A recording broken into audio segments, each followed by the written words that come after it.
Kali ini kita akan membicarakan satu topik yang agak menarik, iaitu hangat-hangat tahi ayam.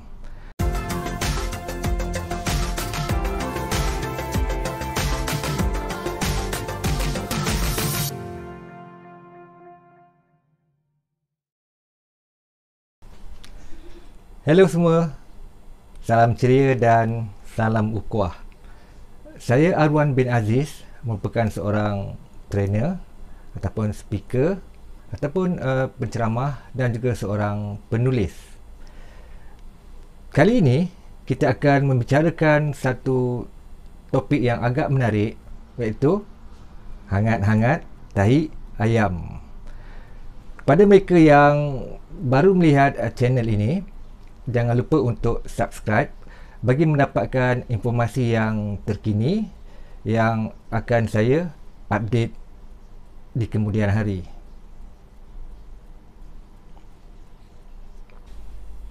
Apakah itu hangat-hangat tahi ayam? Maksudnya, melakukan sesuatu perkara itu dengan bersungguh-sungguh cuma pada peringkat permulaan sahaja, dan selepas itu ataupun lama-lama terus ditinggalkan atau tak buat langsung. Mungkin kita ada pengalaman melihat rakan kita ataupun diri kita sendiri yang pernah mengalaminya.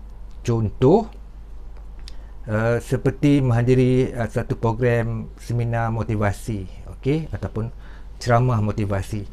Masa dalam program semuanya bersemangat, berkobar-kobar, entusias, nak buat itu, nak buat ini.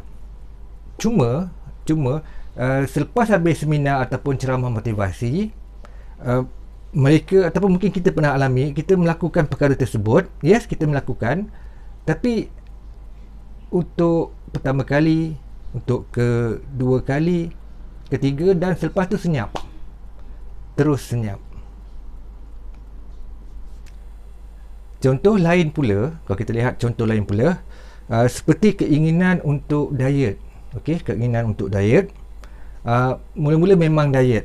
Okey, kali pertama memang diet, pantang dalam bab makanan. Okey, itu tak boleh makan, ini dikurangkan makan, pantang dalam bab makanan.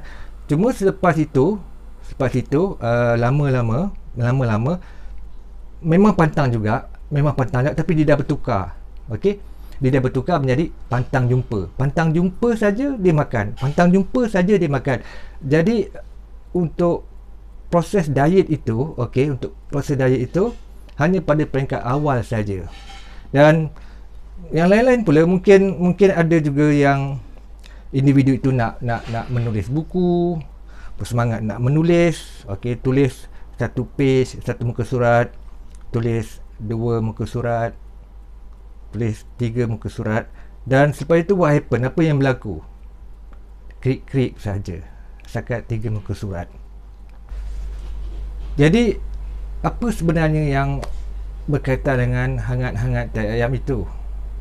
Dan kesemua ini, semua ini yang telah diceritakan contoh-contoh tadi, apa yang diperlukan adalah konsistensi, dan ini semua adalah berkaitan dengan konsistensi.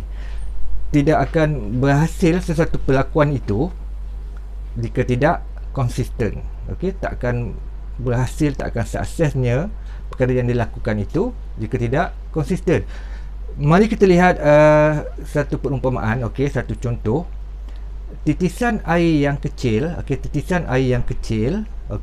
akan mampu mengukir bongkahan batu yang besar. Walaupun titik itu kecil, tapi berterusan akan mampu mengukir bongkahan batu yang besar. Berbanding dengan kita ambil jumlah air yang sama, contoh kita letakkan di dalam baldi, dia di dalam baldi, dan kita simbahkan ke batu yang besar, for sure ataupun jawapannya sudah pasti tidak akan ada berlaku perubahan kepada batu besar itu, berbanding yang telah kita dengar tadi, titisan air yang kecil berterusan ataupun konsisten jatuh ke batu besar, mampu mengukir batu besar tersebut.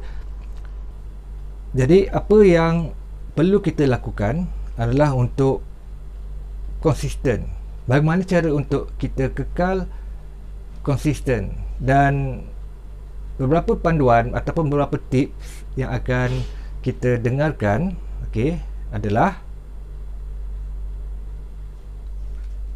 pertama, lakukan untuk capai matlamat. Okey, kita melakukan satu perkara itu sebab kita nak capai matlamat. Ingat, sesuatu yang kita buat itu mesti ada sebab ataupun mesti ada matlamatnya. Contoh mungkin matlamat kehidupan, dan yang kedua mungkin matlamat kerjaya.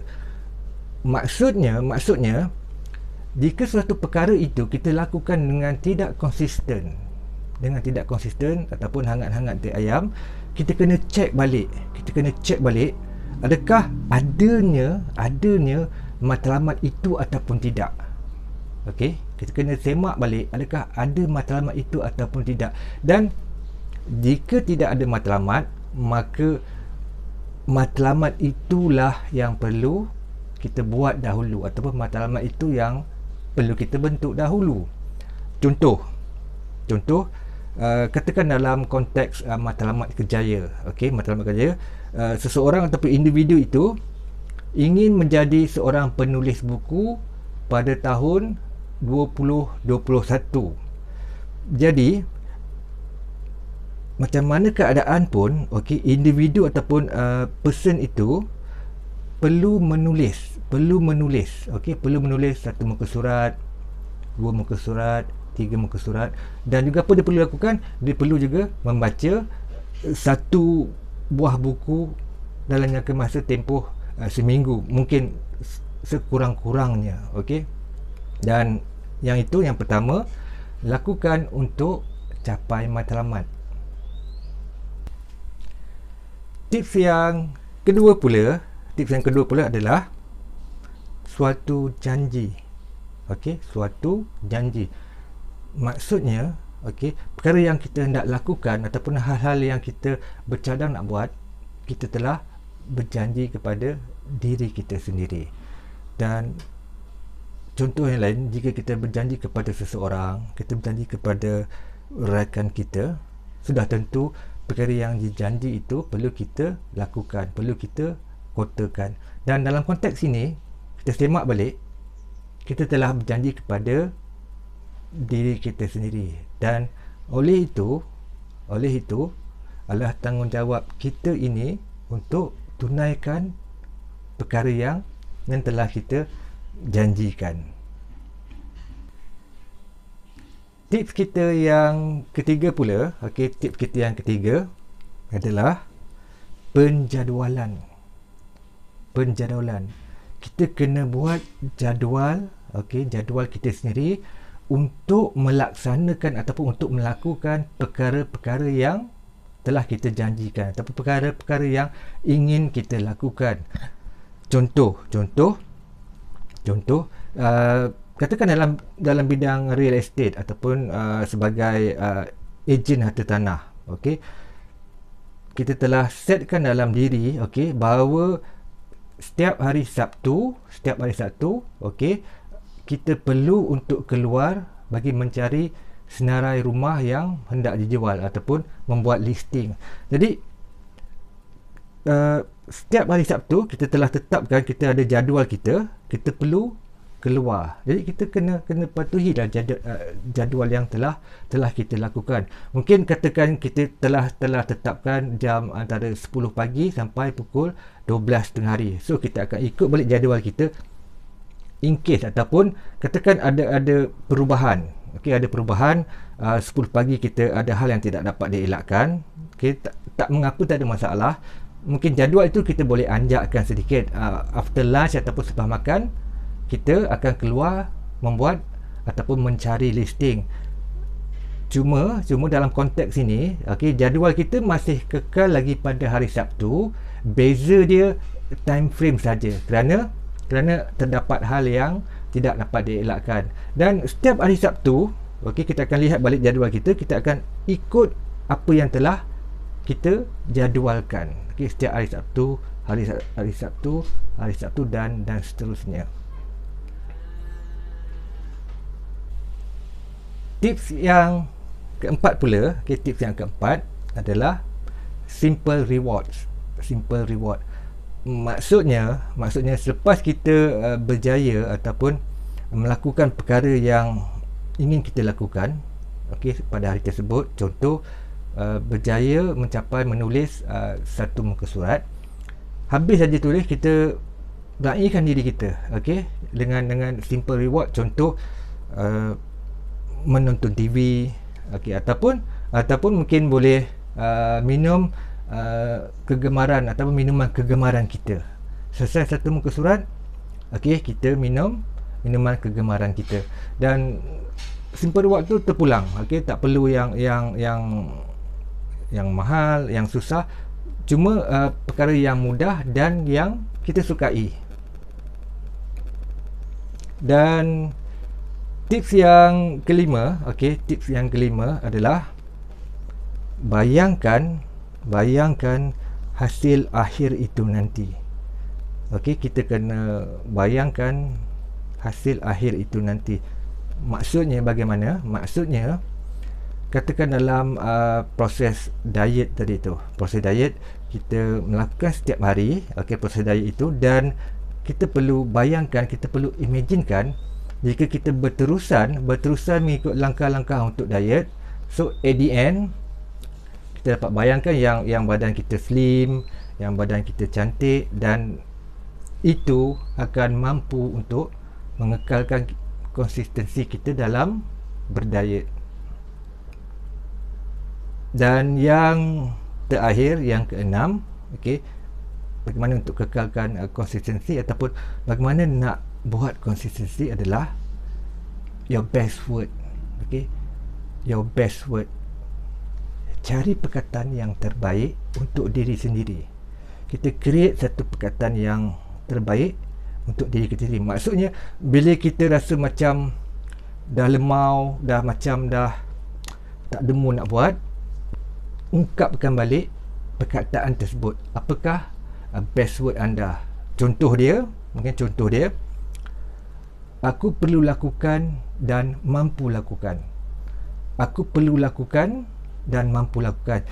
Jadi bila kita rasa tak ada mood nak buat, kita ingat balik perkataan kita cakap dalam hati, aku perlu lakukan ini kerana, dan aku mampu lakukan. Aku perlu lakukan ini kerana, dan aku mampu lakukan. Aku mampu lakukan. Dan best word itu terpulang, terpulang kepada anda semua. Cipta anda punya best word. Dan yang menariknya, bila kita terus buat, kita terus lakukan, perkara itu lama kelamaan akan menjadi satu tabiat ataupun akan menjadi satu rutin. Yes, dan itu merupakan satu bonus kepada diri kita sendiri. Ada yang mengatakan perlu lakukan selama 30 hari, dan ada juga yang mengatakan perlu berterusan selama 40 hari, dan ada juga yang mengatakan selama 60 hari. Bagi saya tidak ada masalah. Cuma poin di sini adalah kita perlu teruskan dan jangan berhenti selagi mana ia tidak menjadi satu tabiat kepada diri kita sendiri. Sekian saja perkongsian saya pada kali ini. Semoga bermanfaat kepada anda semua. Anda boleh pilih, ada beberapa tips ada 6 tips tadi, boleh pilih mana yang bersesuaian. Dan jangan lupa untuk tekan butang subscribe di bawah ini bagi mendapatkan informasi video saya yang terkini yang berkaitan dengan pembangunan sumber manusia, berkaitan dengan topik pengurusan, berkaitan dengan buku, berkaitan dengan penulisan, motivasi dan juga inspirasi. Sekian, terima kasih.